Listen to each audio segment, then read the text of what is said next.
2023 was a very eventful year for LEGO Star Wars to say the least. From remakes that we hadn't seen in over 20 years, to endless controversies about clone troopers, and to the most requested UCS set of all time finally being made, there was a lot that went down this year. There was a total of 31 actual sets released this year, and in this video I'm going to briefly go over every single one and give you my thoughts and opinions on what I like and don't like. Now, starting off in January, actually, let's go back to November of 2022. There were lots of leaks and rumors going around the community about a new TIE bomber coming in January, and this had everyone excited as we had not had a TIE bomber since 2003, 20 years ago. And then the set officially got revealed in December, and then alas, in January we finally got it, along with a new 501st Battle Pack and a Slave One Microfighter. The Slave One Microfighter obviously was a very simple build, as most microfighters usually are, although it does include this very nice Boba Fett minifigure that is based off of the Book of Boba Fett. The 501st Battle Pack was a set that fans were also very excited for, because the 4 clone troopers included are based off of the different classes in Battlefront 2. So that means we would finally be getting a trooper with macro binoculars for the first time ever, and let me tell you, they looked absolutely incredible. And on top of that, it came with this cool looking cannon build, which is supposed to be a miniature AV7 cannon. Despite this battle pack not being the best army builder, I really like all the clone troopers included, and I definitely recommend it to anyone. And then lastly, obviously, we have the TIE Bomber, and after 20 years of waiting, this set definitely holds up to everyone's standards. It's basically as accurate and as modern as you can get, although the only thing I didn't really like about it personally is that it's a little bit downsized, so the pilot is crammed in there. However, besides that, it looks very good on the outside, and it has a number of play features. It also had a great minifigure lineup with a Gong Droid, which we haven't seen in a while, as well as an arm printed Darth Vader and a TIE pilot, and then a bit of a random figure, which was Admiral Sloane, which was definitely a surprise to everyone to see LEGO making a character like this. And for $65, I think this set was near perfect. Again, the only thing I didn't really like about it is how it's a little bit downsized, so the cockpit is crammed, but other than that, it's a great set and it's definitely worth the money. And to open the year in January, this was all we got. Like usual, the January waves aren't very big, usually only including about 3 or 4 sets, and this one was no different. And then 3 months later, on April 1st, was when LEGO would give us the last 3 helmet sets, or what's speculated to be the last 3 helmet sets, as the subline is said to be replaced by the mini-scale subline. And if these speculations are true, LEGO definitely made this subline go out with a bang, giving us the Princess Leia Boushh helmet, as well as the only 2 and presumably the last prequel helmet sets, being none other than Commander Cody and Captain Rex. Although I want to take a look at the Princess Leia helmet first, as I think it's pretty underrated and overlooked and definitely overshadowed by Commander Cody and Captain Rex. The colors are definitely off compared to the actual helmet in Star Wars, as the top of it should be more of a gray color instead of brown. However, I really like the shading on it, and I think it just looks really cool on display. The Captain Rex helmet was a very long awaited set. Fans had been building mocks of a Captain Rex helmet for years on end, and then LEGO finally gave it to us, and it is a lot of people's favorite helmet set out of the subline. But honestly, for me, I don't really like this. The way LEGO shaped this with the pieces they chose just isn't doing it for me. The bottom areas are just so rounded and wide looking that it honestly makes it look more like a stormtrooper instead of Captain Rex, and especially from the back where they stick out very far. I know this is a lot of people's favorite helmet set just because it is Captain Rex, however, it's just not doing it for me, and that's why I think Commander Cody's is way better. The overall shaping of his helmet is just so much more accurate, and it looks so good. His visor is a little bit short. I think it could have extended out a little bit further, but besides that, this helmet set is incredible, and if you're looking for a small and detailed display piece that could sit on a desk or something, this is definitely the thing to go with. The Princess Leia helmet is cool, and the Rex helmet is decent at best. However, to me, none of them compare to Commander Cody. Now, before I go any further, I do have to stop and give a shout out to my friends over at battlepacks.net, as this video definitely would not have been possible without them. It's a site that sells all sorts of different LEGO Star Wars stuff, including a 24/7 general store that has brand new sealed in the box sets always rotating in and out, either retired or current. There's also minifigures on here and some Black Series stuff. The site also has minifigure blind bags of different rarities, as you can see here, and on top of all this, there is a monthly subscription you can buy that gets you discounts discounts on everything in the general store, as well as a 33% discount on the blind bags. And then on top of that, the best thing the subscription gets you is access to the exclusive drops, which is what you see here, including the famous retired sets for retail drop, and as well as the steals and deals. And all throughout December, there will be giveaways for subscribers as well. So definitely go ahead and check this website out. I'll link it in the description below, and consider buying the subscription as it gets you incredible deals on the general store as well as the blind bags, and then obviously access to the exclusive drops.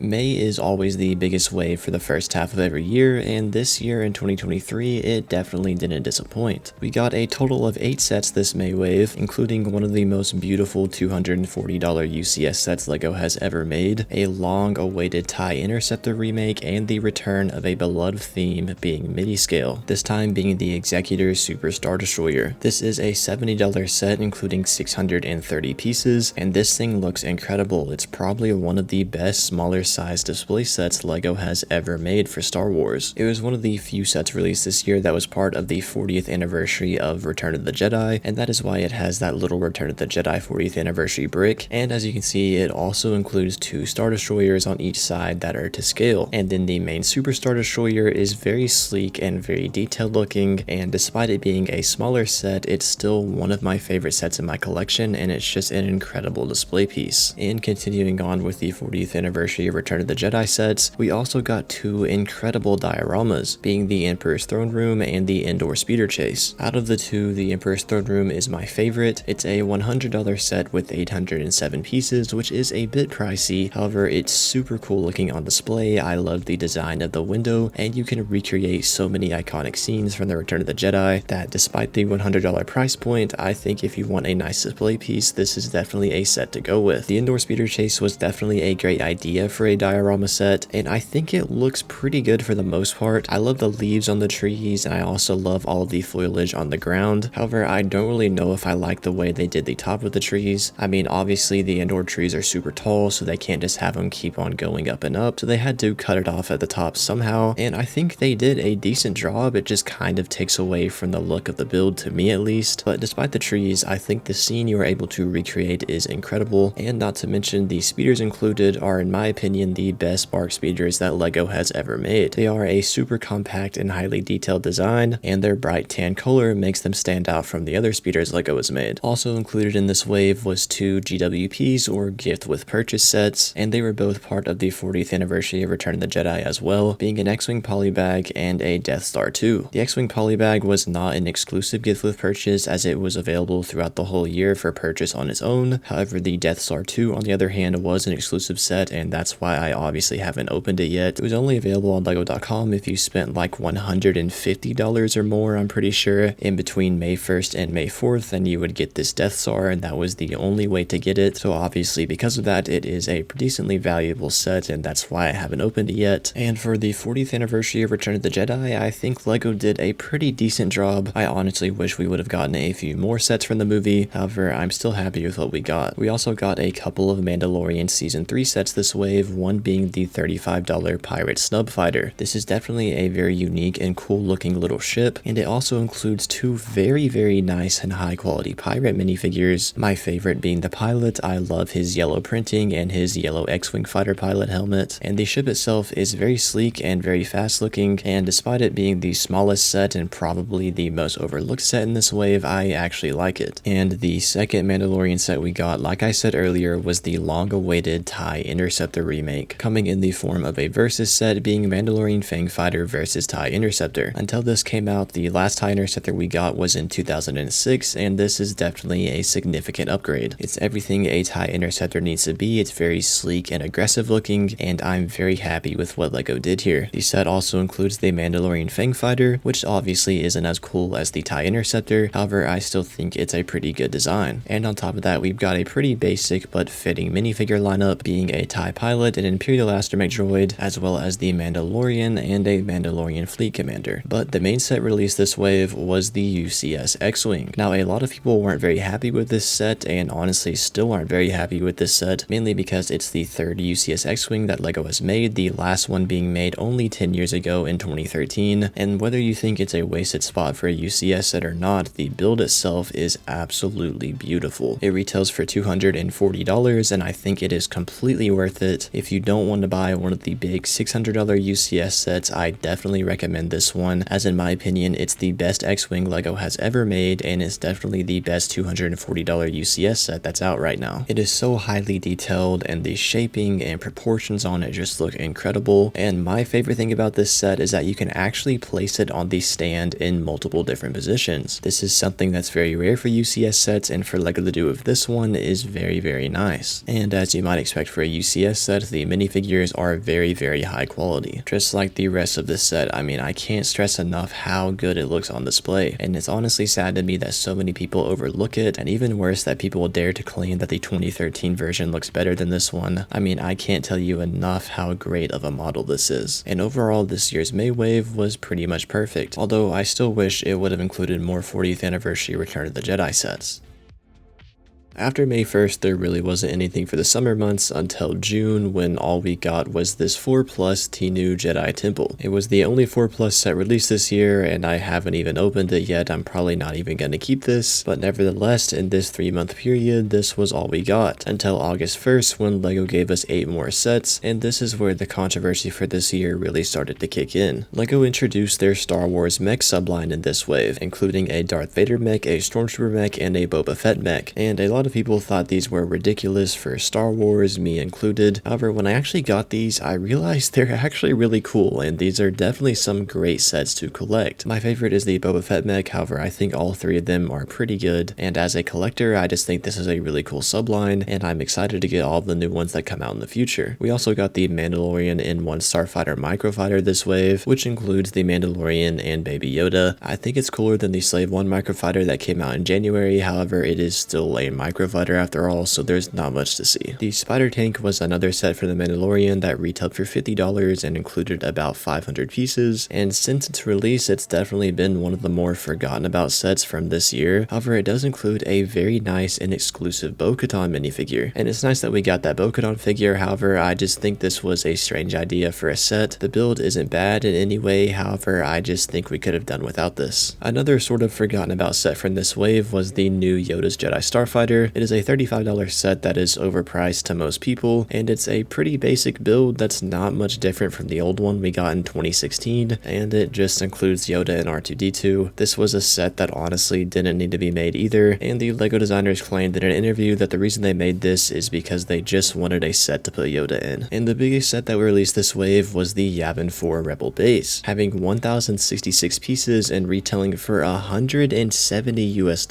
This was a very long awaited set, as there was a concept that went around back in the early 2010s, and then once we finally got the Yavin 4 Rebel Base, it's not really what people were expecting, but nevertheless, I think the build actually looks really good. It definitely looks way better than the concept image that went around, and you can recreate a lot of cool scenes like the throne room, and then the hangar bay with the Y-Wing, and on top of that, it includes a whopping 12 minifigures, with some iconic ones like the throne room versions of Luke, Han, and Leia, but my favorite minifigures in this set are actually the 2 Rebel pilots, specifically Garvin Drace. I love his helmet. The sort of off-white yellowish color looks so cool to me, and when this set was announced, a lot of people were very disappointed by the price being $170 for just over 1,000 pieces, and I was definitely in that boat until I actually got the set for myself, and I do have to say, the build is just so big, it definitely feels like a $170 set, and the large number of minifigures justifies that as well. And you might be thinking the Yavin 4 base was the most anticipated set of this wave, but no, it was actually the $20 332nd Ahsoka's Clone Trooper Battle Pack, and this is where the controversy really comes from because of those clone troopers having helmet holes. There's a lot of people that hate the helmet holes, and there's a lot of people that don't mind them, and for me, most of the time, yes, I don't like how the helmet holes make the helmets look. However, I do think they are necessary for clone troopers that need helmet attachments, obviously like the Captain Vaughn in this set, but if they're clone troopers that don't have any helmet attachments, they they don't need helmet holes because it does make the helmet look pretty bad. But besides that, I think the printing on the clone troopers looks very nice, and also the swamp speeder included is unironically one of the best battle pack builds that LEGO has ever given us. It is just a super compact and detailed design, and I'm honestly very impressed by it. And like I mentioned earlier, this was the wave where the sets and the controversy really started to ramp up. However, on September 1st, there was still one main wave left for this year. And in this wave, we got a few of the best sets released this year and some other ones that were pretty questionable. We got 3 sets from the new upcoming Ahsoka series, one of them being the New Republic E-Wing versus Shin Hati Starfighter. This was the second versus set released this year, and I do have to say it is just an incredible set. And yes, I do think it's a better set than the TIE Interceptor and Mandalorian Fang Fighter that was released earlier in May. Star Wars is all about starfighters and spaceships, and these are 2 very nice looking starfighters, especially the New Republic E-Wing. It's got really cool retractable landing gear in the front and in the back, and then the tips of the wings can fold down into its sort of attack position, I guess, and it's just a super cool model that looks awesome on display and is really fun to play around with. And the same thing goes for Shin Hati Starfighter. I like this one a little bit more because it sort of resembles an old airplane with this large engine in the front, and it also has a really unique colorway with all of these sort of rustic dark red and yellow details. It also includes 5 minifigures instead of 4 minifigures like the other Versus set did, being Morgan Elsbeth, Baylan Skoll, Shin Hati, Captain Porter, and then this really awesome looking astromech droid that has this vibrant blue and yellow colorway that is just very appealing. The Ghost is another set that is based off of Ahsoka, and it was definitely the most anticipated set out of this wave, and I have to say LEGO absolutely blew it out of the water with this remake. It really just stomps all over the 2014 version. It is just leagues better, and it's definitely a top 3 set that released this year. And as you see, it also includes a sort of miniature version of the Phantom 2 that can attach to the back, and with the Phantom 2 on the back, it really does just look so good, especially on display. It is worth the $160 price point by far, and the minifigure lineup definitely holds up as well, although the only downside is that Jason Syndulla should have green hair like he does in the show, but for some reason they gave him brown hair. But other than that, the rest of the figures are great, and my favorite one is Lieutenant Beta. And I forgot to mention that unlike the 2014 Ghost, this one actually has a full interior, where there is more than enough room to fit all of the minifigures. And the third Ahsoka set we got in this wave, and pretty much the weakest one, is the T6 Jedi Shuttle. A lot of people were complaining about this set because it's much smaller than the original one, even though it literally almost has double the pieces, but that's just because it's a more compact design, which I actually really like. They sacrificed the size, but however, by doing that, they were able to add a lot of detail, which I really like. However, one major downside about this set is that obviously, since it's the T6 Jedi Shuttle, the wings spin around the cockpit, and on the bottom side, there is nothing but gray panels. The top side is super detailed, and the bottom side just has nothing. And when you pick it up, this is pretty disappointing, I'm not gonna lie. But besides that, the rest of the set is pretty good, and it has a pretty strong minifigure lineup, with Morok, Sabine, the new arm-printed Ahsoka, and Professor Hu Yang. We also got the Coruscant Guard gunship in this wave, and this is honestly probably the most controversial set that was released this year. It's really had the whole community divided since its release date, and that is because compared to the last gunship we got in 2013, this one is pretty small. If you haven't noticed, a trend throughout this year is LEGO has been downsizing their sets to add more detail, and that is definitely what they did here, and I'm not gonna lie, I think they did a pretty good job. The proportions and the shaping and the amount of detail just all over the build is very nice, and I love the dark red and white color scheme. However, there are a few things I don't like about this set. One is that there aren't ball turns on the side of the wings. They tried to use these gray slope pieces to sort of recreate a ball turn, although it just doesn't work. They should have just added a clear one. And then also the main problem for me with this set is that the doors do not open all the way, so there is quite a bit of interior space in the back that is left unused just because it's hard to get your fingers back there, and also it just makes the inside feel pretty crammed, which is disappointing. The minifigure lineup was another controversial thing about this set, specifically the clone troopers. We got the long-awaited Phase 2 Commander Fox minifigure in this set, and it looks pretty bad. It's just sloppy, there's too much red on the helmet, and the worst part is that on his chest, where it is supposed to be white, there is a pink tint to it, and it just doesn't look good. The shock troopers definitely look a lot better than Commander Fox does. They still have the helmet holes, however their helmet printing sort of makes the helmet holes not as noticeable for some reason, to me at least, and then it also includes Padme and a really cool looking Palpatine figure. And the biggest set released this wave, which is one you've probably forgotten about by now, is the Build buildable Chewbacca. And despite it being the biggest set, you can tell it looks pretty goofy. I do admit I think they did a good job with the fur all over his body. However, the way they designed his face just makes him look so awkward looking, and this really just led to everyone making fun of this set and then forgetting about it. But besides the Chewbacca, I do have to say all the other sets in this wave were pretty good. Obviously, the gunship has a few problems with the build, and then the T6 Jedi Shuttle has that underside that is just all gray. However, the Ghost and the E-Wing versus Shin Hati Starfighter are both absolutely perfect sets that I would recommend to anybody. Specifically the Ghost, I mean, I do think it's the best play set that was released this year. However, the E-Wing and Shin Hati Starfighter is right behind it. Later in September was when we got our Christmas sets, being the yearly advent calendar and then this little Millennium Falcon holiday diorama. These are easy to overlook for me as I've never really cared for the Christmas sets. However, when October would come around, that would be when we would get the UCS set that fans have been requesting LEGO to make for over 10 years, being the $650 Venator class Republic attack cruiser. And man, this is one of the best UCS sets of all time. I mean, I could just go on and on and on about how good this thing looks on display. I have a full review up on my channel where I go into this thing in detail, but just know this is just a very impressive set with every single angle and every single detail being nearly perfect. From the engines to the bridge to the red stripe down the middle, it is all just so good looking. And if you ask me, I'd say this is obviously the best set that was released this year. I said the Ghost was the best play set, and I said the UCS X-Wing was one of the best sets released this year as well, but the Venator is the best set released this year. It's not even close. And just like that, that is every LEGO Star Wars set that was released in 2023. There was a lot that went down this year, and I'm so happy to be able to say that I own every set, and I'm very excited for all the LEGO Star Wars sets to come in 2024. Let me know what you guys thought about 2023 for LEGO Star Wars down in the comments below, and which sets were your favorites and which sets you didn't like. And if you're new, please consider subscribing, and if you want to check out more of my videos, you can see them on the end screen